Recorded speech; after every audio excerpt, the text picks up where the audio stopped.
میرا نام سمیرہ ہے۔ میں ایک اچھی فیملی سے تعلق رکھتی ہوں۔ میں اپنے گھر میں سب سے چھوٹی تھی۔ میرے ماں باپ کے علاوہ میرے تینوں بہن بھائی بھی مجھ سے بہت پیار کیا کرتے۔ وہ میری ہر خواہش پوری کیا کرتے۔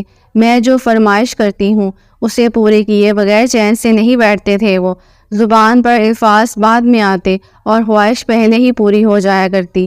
کچھ عرصے پہلے میری امی کی کینسر کی وجہ سے وفات ہو گئی تھی۔ پھر ابو نے بڑے بھائی کی شادی کر دی۔ میری بھابھی بھی بہت اچھی تھی، وہ میرا بہت خیال رکھا کرتی۔ میرے بھائی اور اس کی شادی کو 1 سال ہو گیا تھا اور اس 1 سال میں اس نے مجھے ماں کی کمی محسوس نہیں ہونے دی۔ میرے بھائی نے میری شادی کی ذمہ داری بھی اسی کے سر کر دی۔ اس نے میرا رشتہ ڈھونڈنا شروع کر دیا۔ ان دنوں میرے پیپر ہو چکے تھے، اسی لیے میں دوستوں کے ساتھ آئے روز آؤٹنگ پہ نکل جایا کرتی۔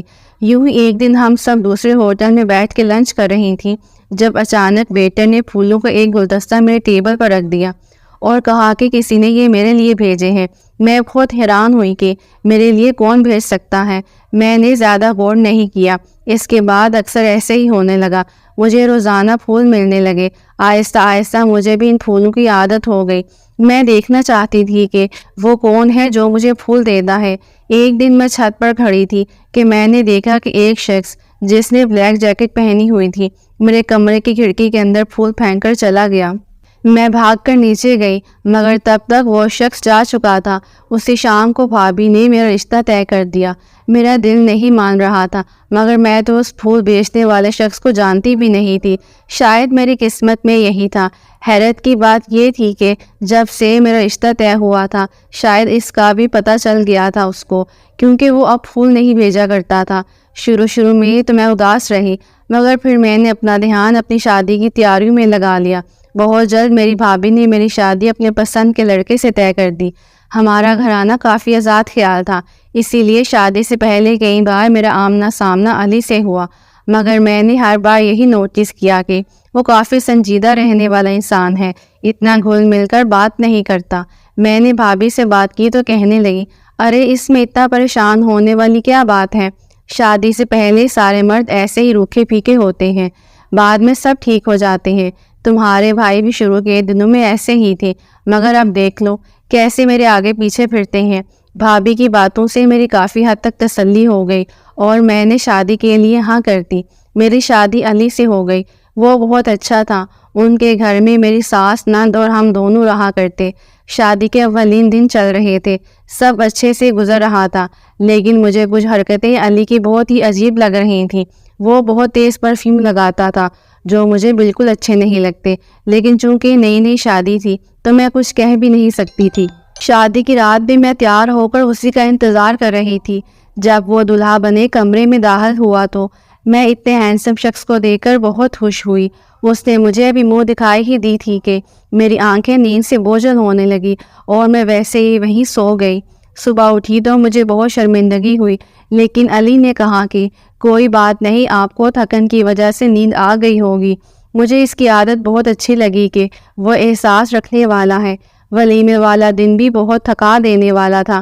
5 گھنٹے مسلسل بیٹھ کے میری کمر اکڑ گئی تھی، اسی لیے کمرے میں آتے ہی کمر سیدھی کرنے کو لیٹ گئی مگر آنکھ لگ گئی اور میں سو گئی۔ مجھے صبح بہت ڈر لگ رہا تھا کہ علی ناراض ہوں گے۔ اگر وہ ناراض تھا بھی تو اس نے مجھے محسوس تو نہیں کروایا، وہ نارملی مجھ سے بات کر رہا تھا۔ کچھ دنوں کی بات تھی، جب علی کام سے گھر واپس آیا تو اس نے اتنی تیز پرفیوم لگا رکھی تھی، میری ناک کو چبھنے لگی اور میں غنودگی میں جانے لگی۔ رات کو کھانا کھانے کے بعد ہم سونے کے لیے لیٹ گئے۔ مجھے بہت جلد نیند آ گئی۔ رات کے آخری پہر میں نے ڈراؤنا خواب دیکھا تو ڈر کے مارے میری آنکھ کھل گئی۔ میں نے علی کو آواز دی تو میں حیران رہ گئی، میری آنکھیں حیرت کے مارے پھٹ گئیں۔ دوسری جانب دیکھا تو علی غائب تھا۔ میں پریشانی سے اٹھی اور پورا کمرہ دیکھ لیا، لیکن علی کا کوئی اتا پتہ نہیں تھا۔ باتھ روم میں بھی چیک کیا لیکن وہ وہاں بھی نہیں تھا۔ میں ڈرتے ہوئے دوبارہ بیڈ پر آ گئی۔ باقی ساری رات میری ڈرتے ہوئے گزری۔ صبح کو ناشتے کی ٹیبل پر علی کو دیکھ کر دھچکا لگا۔ میں نے پوچھا کہ کہاں تھے آپ؟ تو کہنے لگا، تم تو بہت جلد سو گئی تھی، مجھے نیند نہیں آ رہی تھی، اس لیے ساری رات لان میں ٹہلتا رہا۔ مجھے اپنے آپ سے شرمندگی ہوئی کہ بیوی کا کام شوہر کو خوش رکھنا ہے اور میں روز 9 بجے ہی سو جایا کرتی ہوں، پتہ نہیں شادی کے بعد اتنی جلدی نیند کیسے آنے لگی تھی۔ اپنے گھر میں تو میں 2 یا 3 بجے تک جاگا کرتی تھی، یہاں پتہ نہیں کیوں علی کے گھر آتے ہی مجھے نیند کے جھونکے آنے لگتے تھے۔ مجھے علی کے چہرے پر ناراضی تو نظر نہیں آئی، مگر میں اس کا طنز سمجھ گئی تھی۔ اگلے دن میں نے دوپہر میں سو کے نیند پوری کر لی تاکہ رات کو جلدی نہ سو سکوں۔ شام ہوتے ہی میں نے تیار ہونا شروع کر دیا۔ تیار ہو کر میں نے علی کا انتظار کرنا شروع کر دیا۔ جیسے ہی وہ آفس سے آیا میں نے اس کے ہاتھ سے بیگ لیا اور خود مسکرا کر اس کو دیکھنے لگی۔ یہ تھا کہ وہ میری تعریف کرے گا کہ تم بہت خوبصورت لگ رہی ہو، مگر شاید اس نے مجھے دیکھا تک نہیں تھا، اس لیے میں اس کے پاس چلی گئی۔ مگر یہ کیا، اس کی پرفیوم سے مجھے چھینکیں آنا شروع ہو گئی۔ علی نے بہت تیز پرفیوم لگائی ہوئی تھی، اتنی تیز کہ کچھ ہی منٹوں میں میرا سر چکرانے لگ گیا اور میں پھر غنودگی میں چلی گئی۔ پھر کیا ہوا مجھے نہیں پتا۔ صبح اٹھی تو سر بھاری سا ہو رہا تھا۔ اچانک میری نظر اپنے ہاتھوں اور پیروں پر پڑی تو میری جان نکل گئی۔ میرے ہاتھوں اور پیروں پر سوجن پڑی ہوئی تھی۔ میں سمجھ نہ پائی کہ معاملہ کیا تھا۔ علی بھی کمرے میں موجود نہیں تھا۔ ناشتے کے ٹیبل پر ساس نے مجھے بتایا کہ تمہارے ہاتھوں کو کیا ہوا ہے۔ میں گھبرا گئی، کہنے لگی کہ پتہ نہیں سوجن ہو گئی ہے۔ میری ساس کہنے لگی کہ اپنے ہاتھوں اور پاؤں پہ کوئی کریم وغیرہ لگاؤ تاکہ سوجن ختم ہو جائے۔ اچھی بیویاں شوہر کے لیے خوبصورت لگتی ہیں، اپنی خوبصورتی میں فرق نہیں آنے دینا۔ شوہر قابو میں رہتا ہے اسی طرح۔ کچھ دیر بعد علی باہر سے آتا نظر آیا۔ میں سمجھ گئی کہ میرے سونے کے بعد بیچارہ لان میں چلا گیا ہوگا۔ میری ساس اچھی خاتون تھی، اکثر مجھے سمجھاتی رہتی کہ شوہر کو کیسے مٹھی میں کرنا ہے، مگر میں انہیں کیا بتاتی کہ ہم دونوں تو ابھی تک نام کے سوا ایک دوسرے کو جان ہی نہیں پائے۔ شادی کو 1 مہینے سے زائد ہو گیا تھا اور مجھے علی کے دھوپ چھاؤں جیسے مزاج کے سمجھ نہیں آ رہی تھی۔ کبھی وہ میرے ساتھ بہت اچھے ہو جایا کرتے اور کبھی ایسے اجنبی ہو جایا کرتے کہ جیسے مجھے جانتے ہی نہ ہوں۔ یوں ہی اتوار کا ایک دن تھا جب میں اپنے کمرے میں بیٹھی تھی کہ اچانک میرے کمرے میں داخل ہوا۔ مجھے کچھ عجیب سا لگا، وہ بہت جلدی میں لگ رہا تھا۔ میں خاموشی سے بیٹھی اسے دیکھنے لگی۔ وہ تیار شیار ہو کر کہیں چلا گیا اور مجھے بتانا بھی پسند نہیں کیا کہ کہاں جا رہا ہوں۔ میں نے پوچھنے کی کوشش کی تو جھڑک کر کہہ دیا کہ تمہیں کیا لگے، اپنے کام سے کام رکھو۔ کچھ ہی دیر بعد ساس نے مجھ سے پوچھا کہ علی کہاں ہے، تو میں گھبرا گئی۔ میں نے اپنی ساس کو نہیں بتایا اور خاموشی اختیار کر لی، اور میری شکایت لگانے سے میرا شوہر مجھ سے ناراض نہ ہو جائے۔ ویسے بھی زیادہ تر وہ مجھ سے ناراض ہی رہتا ہے۔ ایک دن میں نے بہت کوشش کی کہ آج میں نہیں سوؤں گی، مگر پھر بھی علی کے آتے ہی اس کی تیز پرفیوم کی وجہ سے مجھے نیند آ گئی۔ میں نے علی سے اگلے دن کہا کہ آپ اتنی تیز پرفیوم نہ لگائے کریں، شاید اسی کی وجہ سے مجھے نیند آ جاتی ہے، مگر میری بات سن کر اس نے کافی غصہ کیا۔ کہنے لگا کہ تم اپنی نیند کا الزام میری پرفیوم کو کیوں دے رہی ہو، تم خود ہر وقت سوئی رہتی ہو، تمہیں میری کوئی فکر ہی نہیں۔ شوہر کام سے گھر آئے تو بیوی مسکرا کر استقبال کرتی ہیں اور تم سو جایا کرتی ہو۔ میں اس کی بات سن کر بہت روئی، لیکن باوجود کوشش کے اس کی پرفیوم کی وجہ سے مجھے نیند بھی آ جاتی اور صبح ہاتھ پاؤں بھی سوجے ہوتے۔ میں خود کو سونے سے نہ روک پاتی۔ اب تو میری ساس کو کچھ اندازہ ہو گیا کہ ہم دونوں میں کیا چل رہا ہے۔ اس نے بھی مجھے باتیں سنانا شروع کر دی کہ میں اپنے شوہر میں دلچسپی لینے کی بجائے سوئی رہتی ہوں۔ میں کمرے میں آ کر بہت روئی۔ میں نے شروع سے سارے معاملے پر غور کیا۔ یہی سمجھ میں آیا کہ اس پرفیوم میں ہی کچھ ایسا ہے جو مجھے سوٹ نہیں کرتا۔ میں نے ڈریسنگ ٹیبل پر پڑی ہوئی ساری پرفیوم سونگھی، مگر جو پرفیوم علی لگاتا تھا وہ کہیں نہیں تھی۔ اس کا مطلب تھا کہ وہ باہر سے ہی لگا کر آتا تھا۔ رات کو علی گھر آیا تو جب فریش ہونے باتھ روم میں گیا تو میں نے چوری چوری اس کے بیگ کی تلاشی لی۔ بیگ کے اندر پرفیوم کا ڈبہ پڑا ہوا تھا۔ میں نے بے اختیاری میں سے سونگھ کر خود پر چھڑک لی۔ اچانک خیال آیا کہ اسی پرفیوم کی وجہ سے تو میں سو جاتی ہوں، مگر تب تک بہت دیر ہو چکی تھی۔ کچھ ہی دیر میں سو چکی تھی۔ میرا شوہر مجھے بہت باتیں سناتا تھا کہ میں عام بیویوں کی طرح اس کا انتظار نہیں کرتی، بلکہ اس کے آتے ہی سو جایا کرتی ہوں۔ مگر جب بھی میں پرفیوم کا ذکر کرتی ہوں وہ غصہ ہو جایا کرتا، کہتا کہ میں نے بھی تو پرفیوم لگائی ہے، مجھے نیند کیوں نہیں آتی۔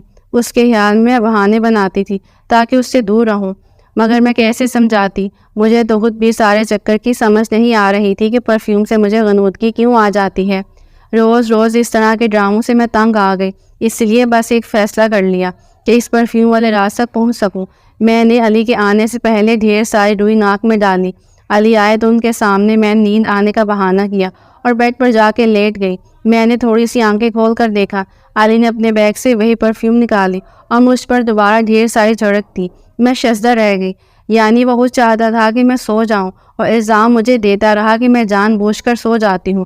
وہ تو شکر تھا کہ میں نے ناک میں روئی ڈال رکھی تھی اور سانس بند کر لیا تھا تاکہ اس پرفیوم کا اثر مجھ پر نہ ہو۔ مجھ پر پرفیوم چھڑکنے کے بعد وہ خود نہانے چلا گیا۔ نہا کر وہ کمرے سے باہر چلا گیا۔ اس کے جانے کے بعد میں حیرت سے اٹھ کھڑی ہوئی۔ یہ دیکھوں تو صحیح کہ وہ کہاں چاہتا ہے۔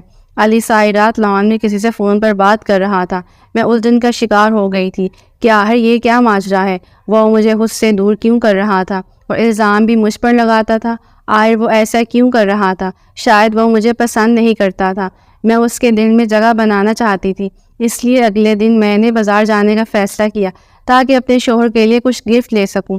اس کی سالگرہ نزدیک تھی اور میں اسے بہت خوبصورت تحفہ دینا چاہتی تھی۔ شاید اسی بہانے اس کا دل میری طرف پگھل جاتا۔ میں شاپنگ سینٹر سے گفٹ خرید کے نکل رہی تھی کہ سڑک کے کنارے میں نے علی کی کار دیکھی۔ میں حیران ہوئی کہ اس وقت وہ آفس میں ہوتا ہے، یہاں کیا کر رہا ہے؟ تو گاڑی سے خوبصورت سی لڑکی علی کے ساتھ نکلی۔ وہ اس خوبصورت لڑکی کے ساتھ ایک ہوٹل میں چلا گیا۔ میں ان کے پیچھے پیچھے اندر داخل ہوئی تو دیکھا وہ دونوں لنچ کر رہے تھے۔ میں غصے سے کھولتی ہوئی گھر واپس آ گئی کہ میں اس شخص کی توجہ پانے کے لیے کیا کیا جتن نہیں کر رہی تھی اور وہ دوسری لڑکیوں کے پیچھے گھومتا ہے۔ اور اس دن تو میں نے برداشت کر لیا کہ ہو سکتا ہے اتفاق ہو، وہ لڑکی اس کی کوئی کولیگ وغیرہ ہو۔ یہ سوچ کے میں نے اپنے دل کو جھوٹی تسلی دی۔ مگر کچھ دنوں بعد میں نے ان دونوں کو پھر ایک ساتھ دیکھا۔ اس دن میں اپنے میکے سے واپس آ رہی تھی کہ راستے میں سگنل پہ گاڑی رک گئی تو میں نے ان دونوں کو دیکھا۔ وہ دونوں ایک ہسپتال میں داخل ہو رہے تھے۔ اب تو میرا شک یقین میں بدل گیا کہ یہ شخص مجھے دھوکہ دے رہا ہے۔ میرے ہوتے ہوئے کسی اور کے ساتھ بھی تعلق ہے اس کا، اور مجھے ساری گیم سمجھ آ رہی تھی۔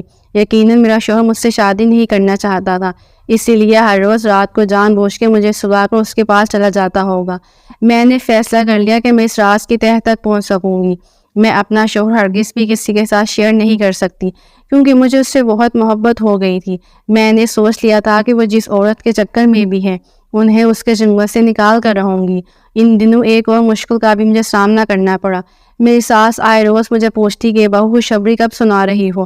میں ساس کے ایسے سوالوں سے گھبرا جایا کرتی تھی، لیکن علی کو جیسے کوئی فکر ہی نہیں تھی۔ وہ اپنے کاموں میں مصروف رہتا اور تیز پرفیوم لگانا نہ چھوڑتا۔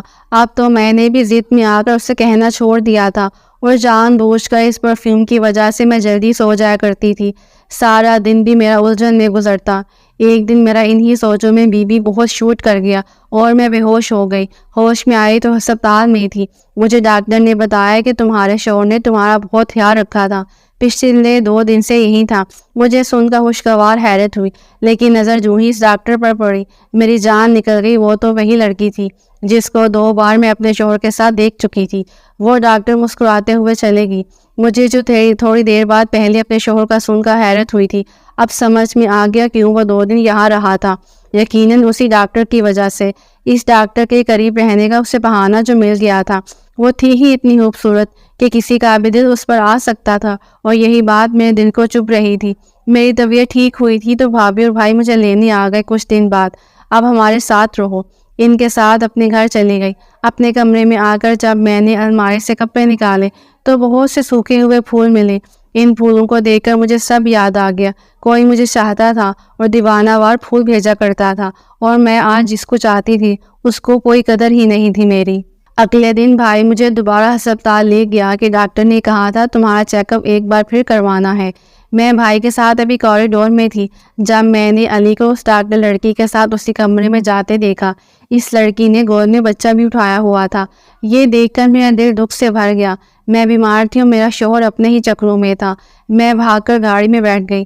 بھائی بیچارہ پریشان ہوا کہ کیا ہو گیا، چیک اپ نہیں کروانا؟ میں نے کہا نہیں، پھر کبھی ابھی ہسپتال سے وحشت ہو رہی ہے۔ خیر ہم گھر آ گئے۔ گھر آ کر ساری رات میں غصے سے ٹہلتی رہی۔ میرا بس نہیں چل رہا تھا کہ اس لڑکی کو کہیں غائب کر دوں تاکہ میرا شوہر اس سے پیچھا چھڑوا کر میرا ہو کر رہ جائے۔ اگلے دن میں بھابھی کو بتا کر ہسپتال چلی آئی۔ میرا ارادہ تھا کہ اس ڈاکٹر کو آج اچھے سے بے عزت کروں گی۔ ریسیپشنسٹ سے پتہ کیا تو معلوم ہوا کیفے میں ہے۔ میں وہاں پہنچی، جھٹکا لگا۔ میں اس کے پاس گئی تو وہ مسکرا کر کھڑی ہو گئی اور میرا حال پوچھنے لگی۔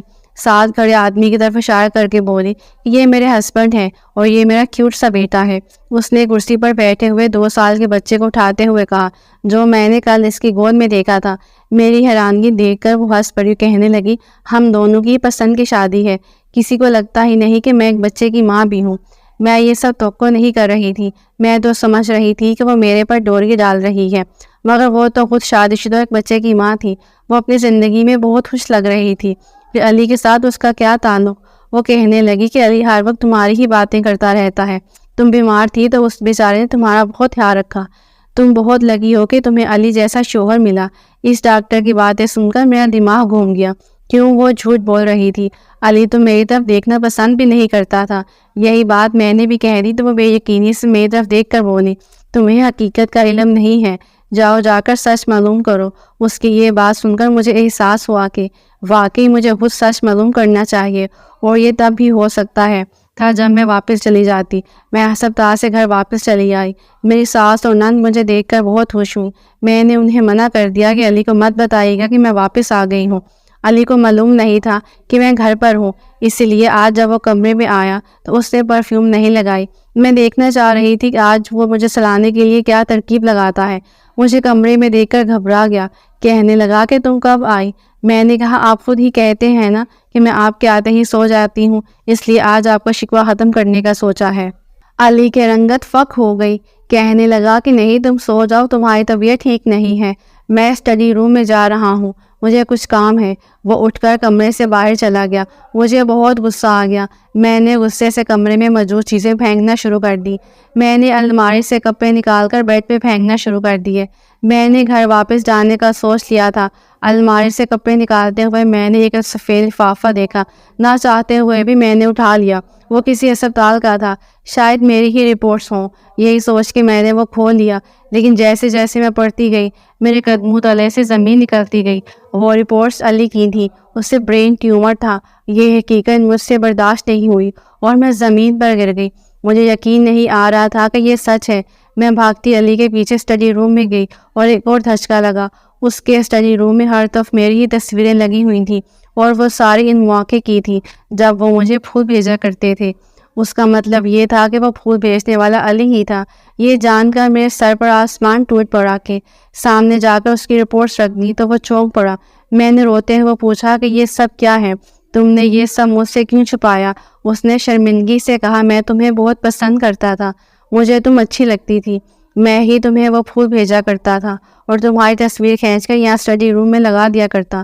میں تم سے شادی کرنا چاہتا تھا، اس لیے رشتہ بھجوایا، مگر بعد میں میری طبیعت خراب ہونا شروع ہوئی تو پتہ چلا کہ مجھے برین ٹیومر ہے، اس کا علاج ہو سکتا تھا، اس لیے میں نے کسی کو نہیں بتایا۔ مجھے امید تھی کہ میں شادی سے پہلے میرا مکمل علاج ہو جائے گا، مگر ڈاکٹر نے کہا کہ ابھی 2 ماہ مزید علاج لگیں گے، اس لیے میں بے ہوشی والے تیز پرفیوم لگا کر کمرے میں آتا تھا۔ تمہیں نیند آ جائے تم سو جاؤ، خود میں اسی وقت نہا لیتا ہوں اور اثر ختم ہو جاتا۔ میں چاہتا تھا کہ مکمل صحت یاب ہو جاؤں، پھر ہی تمہیں یہ سب بتاؤں۔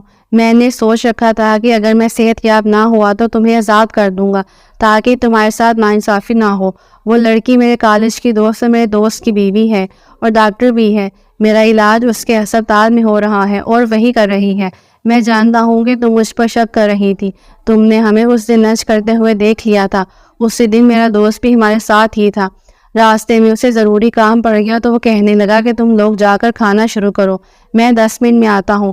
تم اسی وقت ہمیں دیکھ کر واپس چلی گئی اور جانے کیا سوچتی رہی میرے بارے میں۔ اپنے شوہر کی زبانی یہ ساری کہانیاں سن کر میں دنگ رہ گئی تھی۔ وہ کتنے اچھے تھے، کوئی دوسروں کو تکلیف سے بچا کر خود اکیلا سب کچھ سہ رہے تھے۔ اس نے کسی کو بھی پتہ نہیں چلنے دیا کہ وہ کتنی بڑی بیماری سے لڑ رہی ہیں۔ میں نے انہیں تسلی دیتے ہوئے کہا کہ تم فکر نہ کرو، میں تمہارے ساتھ ہوں۔